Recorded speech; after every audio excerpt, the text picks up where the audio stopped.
केदारनाथ यात्रा की शुरुआत सोनप्रयाग से होती है।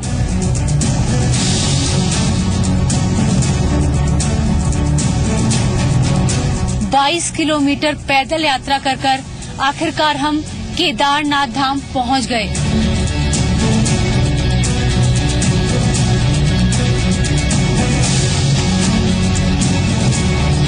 नमस्कार, हमारे इस खास पेशकश में आपका बहुत बहुत स्वागत है।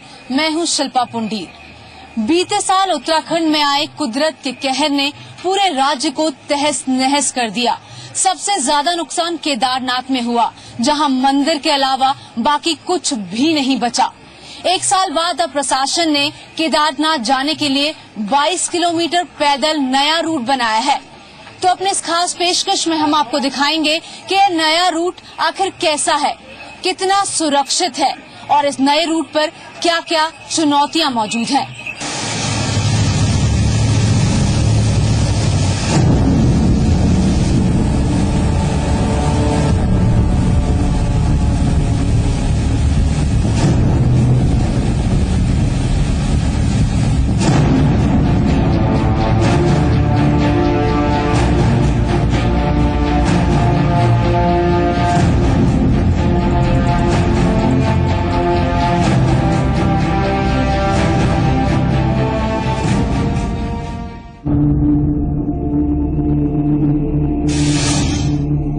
साल पहले 16 और 17 जून को उत्तराखंड में आई थी भारी तबाही।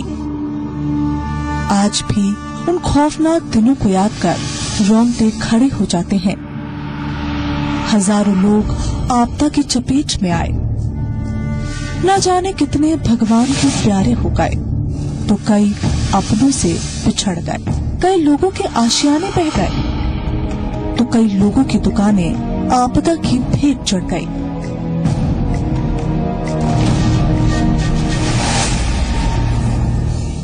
अब एक साल का वक्त बीत चुका है और लोग इस जुगत में हैं कि पहाड़ों की खूबसूरती की तरह उनकी जिंदगी भी एक बार फिर खुशनुमा हो जाए। वहीं एक बार फिर केदारनाथ की यात्रा भी शुरू हो गई है। रुद्रप्रयाग जिले में स्थित केदार घाटी बीते साल आई तबाही में सबसे ज्यादा प्रभावित रही। आज भी उस तबाही के निशान यहाँ है, पर दिल में आस्था लिए लोग केदारनाथ के दर्शन के लिए पहुंच रहे हैं और जी मीडिया की टीम भी निकली इस यात्रा पर। केदारनाथ यात्रा की शुरुआत सोनप्रयाग से होती है, जहां से नया रूट करीब 22 किलोमीटर का बनाया गया है, जिसमें से 3 किलोमीटर करीब सरकारी गाड़ी से लोगों को ड्रॉप किया जाता है। बाकी 19 किलोमीटर यात्रियों को पैदल सफर करना होता है। इससे पहले ये यात्रा गौरी कुंड से शुरुआत होती थी। केदारनाथ जाने के लिए 14 किलोमीटर का रास्ता पहले तय करना पड़ता था, पर अब तबाही के बाद नया रूट बनाया गया है, जिसके लिए 22 किलोमीटर का रास्ता तय कर केदारनाथ के दर्शन होंगे। केदारनाथ धाम के लिए बनाए गए इस नए रूट पर जी मीडिया की टीम पहुंची। बीते साल उत्तराखंड में जो त्रासदी हुई, उसमें कितने लोगों की जानें गईं, ये आंकड़ा अभी तक साफ नहीं है। हालांकि अपनी इस कमी से सीख लेते हुए प्रशासन ने इस बार जितने भी श्रद्धालु यात्रा के लिए जाएंगे, उनका बायोमेट्रिक पंजीकरण करा रहे हैं। जितने भी श्रद्धालु यात्रा के लिए जाएंगे, उन्हें 3 प्रोसीजर के तहत गुजर के ही वो यात्रा की शुरुआत कर सकते हैं। सबसे पहले उन्हें अपना बायोमेट्रिक रजिस्ट्रेशन कराना होगा, उसके बाद मेडिकल फिटनेस टेस्ट पास करना होगा, उसके बाद अपनी डिटेलिंग यहाँ पर पुलिस को देनी होगी। पुलिस वेरिफिकेशन के बाद ही जो श्रद्धालु है अपनी यात्रा की शुरुआत कर सकते हैं। सुबह के 7 बजे सभी तैयारियों के साथ बायोमेट्रिक रजिस्ट्रेशन कराकर हमने सोनप्रयाग से केदारनाथ जाने के लिए सफर की शुरुआत की। पिछले साल देवभूमि में आई आपदा की कवरेज के दौरान भी हमने इन रास्तों को नजदीक से देखा था। ऐसे में इस बार कई सवाल मन में आ रहे थे कि इस यात्रा के दौरान आखिर कितनी बदली होगी तस्वीर। हमारे केदारनाथ यात्रा की शुरुआत हो चुकी है और इन 22 किलोमीटर से 3 किलोमीटर का सफर हम मोटर से तय करेंगे। और अब इस शुरुआत के साथ ही जो पिछले साल त्रासदी आई होगी, उसके निशान हमें यहीं से देखने को मिल रहे हैं। कितना अपने आप में पूरा जो मंजर है कितना डरावना लगता है।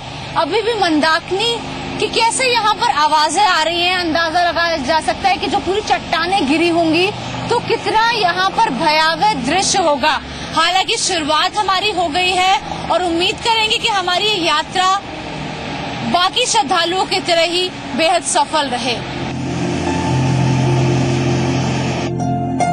गाड़ी से 3 किलोमीटर की यात्रा तय करने के बाद अब 19 किलोमीटर की यात्रा तय कर होंगे केदारनाथ के दर्शन। केदारनाथ की ओर जी मीडिया का कारवां पड़ा और जिसका पहला पड़ाव है गौरीकुंड। यहाँ से गौरीकुंड केवल आधा किलोमीटर दूर है। वो दूर आप देख रहे हैं वो गौरीकुंड है, जहाँ पर वो टूटे मकान और टूटी धर्मशालाएं नजर आ रही हैं। 1 साल बाद भी वो तबाही के मंजर दिख रहे हैं। हालांकि मौसम लगातार यहाँ पर बदल रहा है, बिजली कड़कती हुई नजर आ रही है। हम कोशिश करेंगे कि जल्द से जल्द हम गौरीकुंड तक पहुंचे, क्योंकि अगर बारिश आती है तो वहाँ पर जो कैंप बनाया गया है हम उसका सहारा लें। बारिश की वजह से हमें करीब 1 घंटे गौरीकुंड में रुकना पड़ा। सुबह के 8:50 पर हमने फिर से पूरे जोश के साथ आगे की ओर चलना शुरू किया। पिछले साल उत्तराखंड में आई आपदा के दौरान 3 हेलीकॉप्टर दुर्घटनाग्रस्त हुए थे, जिसमें से एक हेलीकॉप्टर का मलबा आज भी केदारनाथ के रूट में देखने को मिल सकता है। अपनी यात्रा में आगे बढ़े तो हमें हेलीकॉप्टर का मलबा दिखाई दिया। पिछले साल राहत कार्य के दौरान ये क्रैश हुआ था, यानी आज भी तबाही के कुछ निशान इस यात्रा के दौरान देखे जा सकते हैं। हमारा अगला पड़ाव जंगल चट्टी है। यहाँ से करीब 2 किलोमीटर आगे का रास्ता है और गौरीकुंड और जंगल चट्टी के बीच में यहाँ पर एक एरिया है जो बेहद खतरनाक दिख रहा है। हालांकि कॉशन लिखा हुआ है कि पूरा एरिया लैंडस्लाइडिंग जोन है और रास्ता भी इतना ये ठीक नहीं बना हुआ। आप देख सकते हैं कभी भी ये सरक सकते हैं, बहुत कच्चे पहाड़ दिख रहे हैं। केदारनाथ के दर्शन इस यात्रा की मंजिल है, जिसका अगला पड़ाव है जंगल चट्टी, जो यहाँ से 4 किलोमीटर की दूरी पर है। आगे कई जगह लैंडस्लाइडिंग जोन भी है, जहाँ रुकना खतरे से खाली नहीं, कच्चे पहाड़ कभी भी खिसक सकते हैं। इसलिए हमारी टीम ने भी पूरी सावधानी के साथ ये रास्ता तय किया। हल्की धूप निकल आई, लेकिन कुछ घंटों पहले पड़ी बारिश का खौफ कुछ यात्रियों के चेहरे पर शिकन भी पैदा कर गई। आज केदारनाथ यात्रा में थोड़ा मौसम बिगड़ा और कुछ यात्री ऐसे भी थे जो वहां तक पहुंच के वापस आ गए। मतलब कुछ ही किलोमीटर की दूरी थी केदारनाथ मंदिर से, लेकिन वापस आ गए। घबराहट कह सकते हैं कि जो पिछले साल हुआ उसका दंश अभी भी है। डर है इसलिए वापस आ गए। डर है जी। कहाँ तक पहुंच पाए थे? 10 किलोमीटर गए थे हम। 10 किलोमीटर गए। 10 का 15 वो बारिश दिख रहा है, हम वापस आ डर के। तो इतनी दूर आए और वापस आ गए? हाँ आए। हाँ बारिश आया क्या करना मुकना हमने दम डर गया, डर गया। डर गया। तो आप देख सकते हैं कुछ ऐसे लोग भी हैं जो अभी भी जो पिछले साल हुआ उसका डर अभी है। इस बार यात्रा के लिए निकले थे, लेकिन कुछ किलोमीटर की दूरी से वापस लौट आए क्योंकि आज मौसम बिगड़ा। तो कह सकते हैं कि वो डर आज भी लोगों में मौजूद है। जी मीडिया की टीम जंगल चट्टी की ओर बढ़ी। बीच में रास्ता खराब मिला, जिसकी मरम्मत में मजदूर जुटे दिखे। इस समय दोपहर के करीब 12 बजे हैं। अपने अगले पड़ाव की ओर हमारी टीम बढ़ रही है। देखते हैं कि केदारनाथ पहुंचने तक आखिर किस तरह की चुनौतियां हमारे सामने आएंगी।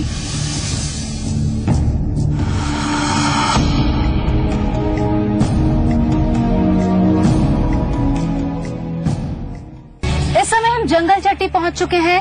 केदारनाथ यात्रा का ये दूसरा पड़ाव है।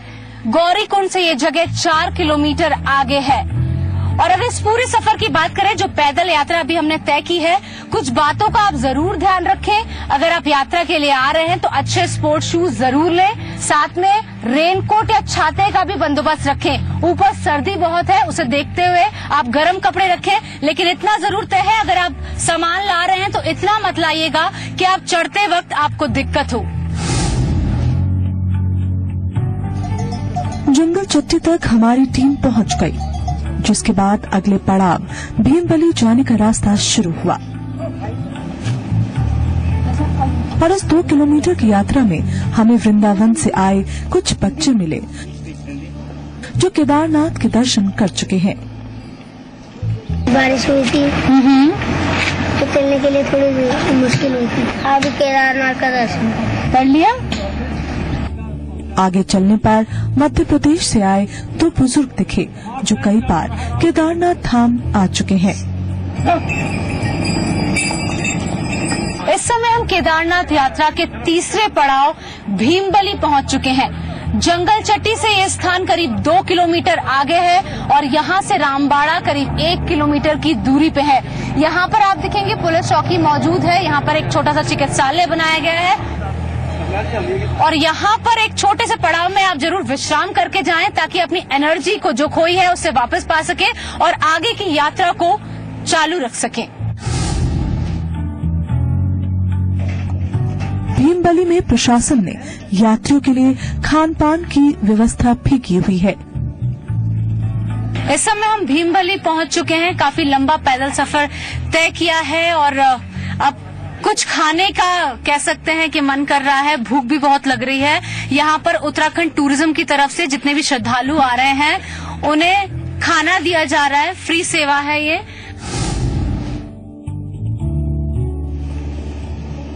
कुछ पेट पूजा करने के बाद हम और आगे बढ़े। दोपहर के 1:30 बजे हैं और यहाँ से रामबाड़ा करीब 1 किलोमीटर दूर है। यहाँ अब सिर्फ यात्रियों का आवागमन है। प्रशासन के नुमाइंदे हैं, लेकिन इस तस्वीर को देखकर इस बात पर आज यकीन करना मुश्किल है कि तबाही से पहले ये इस यात्रा का सबसे ज्यादा चहल पहल वाला क्षेत्र हुआ करता था। इस समय हम रामबाड़ा पहुंच गए हैं, केदारनाथ यात्रा के नए रूट का चौथा पड़ाव। और अगर हम रामबाड़ा की बात करते हैं, आप देख सकते हैं दूर दूर तक सिर्फ मलबा, बड़े बड़े पत्थर दिखाई देते हैं। केदारनाथ के बाद अगर सबसे ज्यादा तबाही मची थी तो वो रामबाड़ा में बची थी। अगर यहाँ बात करें तो 1 साल पहले तक ये सबसे चहल पहल वाला स्पॉट हुआ करता था केदारनाथ यात्रा का। 220 दुकान, धर्मशालाएं यहाँ मौजूद थी। जब त्रासदी आई हजारों की संख्या में लोग मौजूद थे, लेकिन यहाँ पर नामो निशान उन लोगों का भी नहीं बचा और न ही रामबाड़ा का बचा। आगे का रास्ता तय करने के लिए हमें मंदाकिनी नदी को पार करना होता है। ये पुल आपदा के बाद बनाया गया है और इस पुल को पार करने के बाद असली चुनौती शुरू होती है। यहाँ से आगे की 10 किलोमीटर की चढ़ाई सीधी चढ़ाई है। 2 पड़ाव और हैं इसके आगे, छोटी लिंचौली और बड़ी लिंचौली, और उसके बाद आएगा केदारनाथ धाम। तो यहाँ तक पहुँच गए हैं आप रामबाड़ा के, तो ऊपर की सीधी चढ़ाई चढ़ने के लिए अपनी एनर्जी को बचा के रखिए, पैर को जमा जमा के आगे के सफर को तय करिए। अगला पड़ाव छोटी लिंचौली है जो रामबाड़ा से करीब 5 किलोमीटर दूर है। लेकिन छोटी लिंचौली के 1 किलोमीटर तय करने पर ही थकान से हालत खराब हो जाती है। रास्ता खड़ा, ऊंचा और उबड़ खाबड़। यहाँ चलते हुए पैर को जमा जमा कर चलना जरूरी है ताकि किसी तरह की चोट न लगे। केदारनाथ यात्रा के नए रूट का 5वां पड़ाव छोटी लिंचौली हम पहुंच चुके हैं। रामबाड़ा से ये जगह 5 किलोमीटर आगे है, लेकिन इतना जरूर है कि ये 5 किलोमीटर रास्ता बेहद चुनौतीपूर्ण है। खड़ी चढ़ाई है, थोड़े उबड़ खाबड़ रास्ते आप देख सकते हैं। जितने भी श्रद्धालु आ रहे हैं उन्हें थोड़े मेंटली प्रिपेयर करना जरूरी है, क्योंकि अपने आप में ये इतनी ज्यादा थका देने वाली चढ़ाई है कि जिन्हें शायद बताना बहुत मुश्किल है।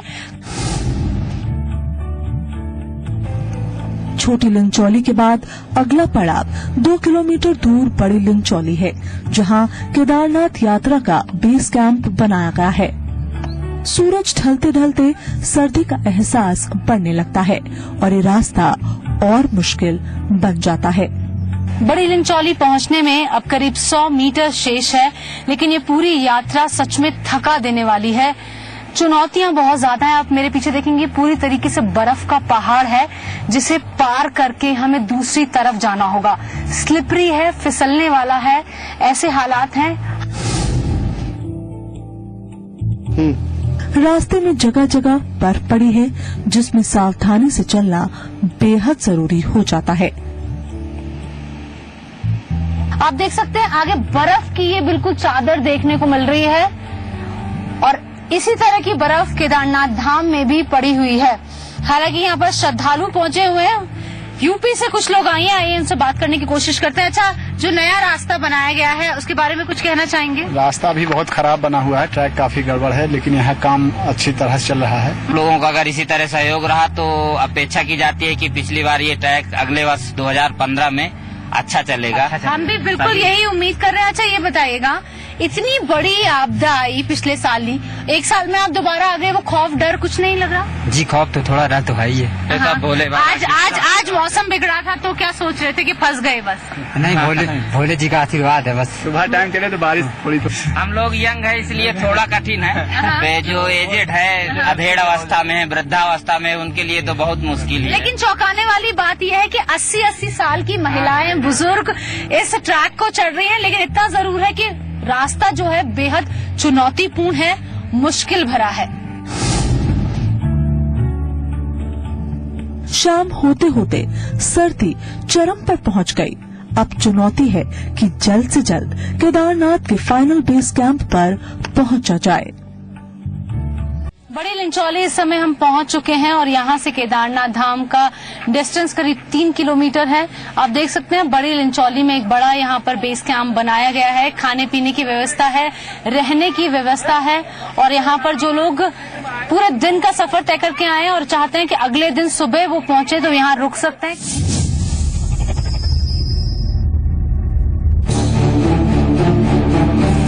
बड़ी लिंचौली पहुंचते पहुंचते शाम के 6:30 बज गए और थकावट बेहद ज्यादा। हम आज के आखिरी जत्थे में थे जिसे आगे जाने की इजाजत प्रशासन ने दी। यहाँ से धाम करीब 3 किलोमीटर दूर है। आगे रास्ता और कठिन है। हमें रास्ता थोड़ा खराब मिला जिसकी वजह से एसडीआरएफ के 2 जवानों ने आगे की यात्रा में हमारा साथ दिया। करीब 3 किलोमीटर का रास्ता बचा है अब केदारनाथ धाम पहुंचने के लिए, पर यकीन मानिए बेहद चुनौतीपूर्ण ये पूरा रास्ता है। अंतिम 3 किलोमीटर हैं वो सच में थका देने वाले रास्ते हैं।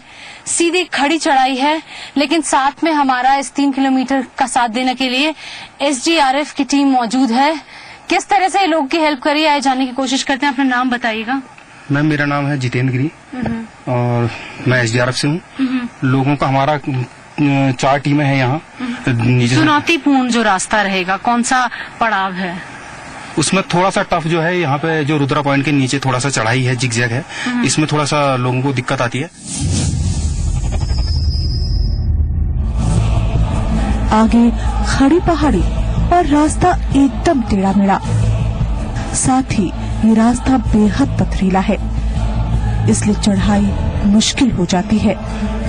केदारनाथ धाम पहुंचने में अब करीब 2 किलोमीटर बाकी है, लेकिन 2 किलोमीटर की चढ़ाई अपने आप में एक किसी बड़ी चुनौती से कम नहीं है। आप देख सकते हैं जिगजैग वो पूरा रास्ता है, उसे क्रॉस करके हमें ऊपर की तरफ जाना है। रुद्रा पॉइंट है।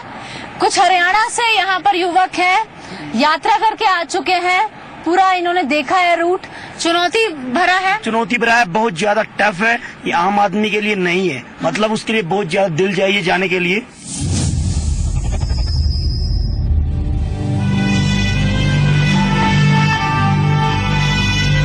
आखिर कठिन रास्ते को पार कर हम रुद्रा पॉइंट पहुँचे।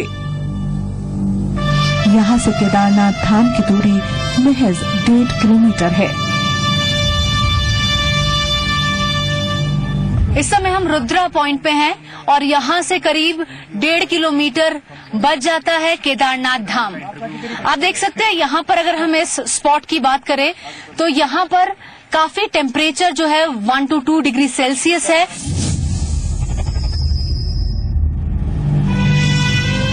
आगे ऑक्सीजन की कमी का एहसास भी साफ होने लगता है।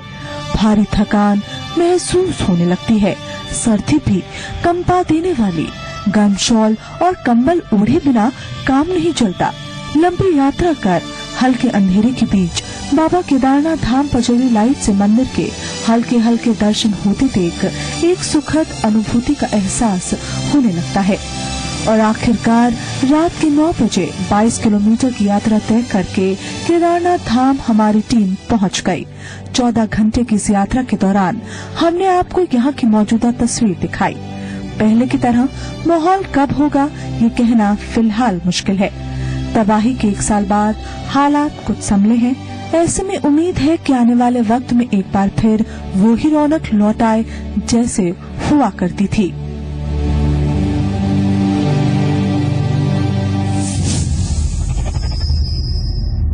केदारनाथ धाम के नए रूट पर 22 किलोमीटर पैदल यात्रा कर आखिरकार हम केदारनाथ धाम पहुंच गए। यकीन मानिए अपने आप में जो पूरी ये यात्रा थी बहुत ज्यादा इसमें चुनौतियां थी, लेकिन अपने आप यहाँ पहुंचकर इतना ज्यादा सुकून प्राप्त हो रहा है जिसकी अनुभूति शायद शब्दों में बयां कर पाना बहुत मुश्किल है। अगर आप यहाँ आने का मन बना रहे हैं तो यकीन मानिए मानसिक रूप से अपने आप को बिल्कुल तैयार कर लीजिए ताकि आपकी यात्रा ये सुगम भी हो, सरल भी हो और बाबा की आप पे कृपा भी हो। केदारनाथ से कैमरामैन रवि के साथ शिल्पा पुंडीर, जी मीडिया।